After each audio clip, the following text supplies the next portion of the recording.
पंतप्रधान गृहनिर्माण योजनेअंतर्गत जे कामं चालू आहे नागपूर शहरामध्ये, मला वानाडोंगरी येथील कामाची तक्रार प्राप्त झाली होती. बाजूच्या शेतकऱ्यांनी तक्रार केली होती. त्या अनुषंगाने राज्यमंत्री भुयार साहेब यांच्याकडे बैठक झाली आणि त्या बैठकीमध्ये निष्पन्न झालं की जे काम आहे याला कुठलाही रस्ता नसताना हा प्लॅन सँक्शन झाला होता आणि म्हणून राज्यमंत्र्यांनी तिथे एक चौकशी समिती बसवली आणि तोपर्यंत काम थांबवण्याचे आदेश दिले. मला वाटते की कुठलेही काम होत असताना गरीब लोकांचे आपण पैसे घेतो गायासाठी आणि त्यांना व्यवस्थित सोयी मिळाल्या पाहिजे. जर DP प्लॅनमध्ये रोडच प्रस्तावित नसेल नगर परिषद किंवा NMRDAचा, तिथे जर पंतप्रधान गृह योजना आपण बनवू तर लोकांचं नुकसान होईल.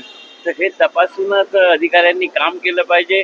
या प्रकरणामध्ये तसं निदर्शनास आल्यामुळे हे काम थांबवलेलं आहे. चौकशी अंती काय होते ते पाहू. तो नागपुरात ऑटो रिक्षामध्ये विद्यार्थ्यांचा धोकादायक प्रवास, एका ऑटो रिक्षात 13 विद्यार्थी कोंबून भरले जातात. तुम्ही लोकप्रतिनिधी आहे, काय वाटत?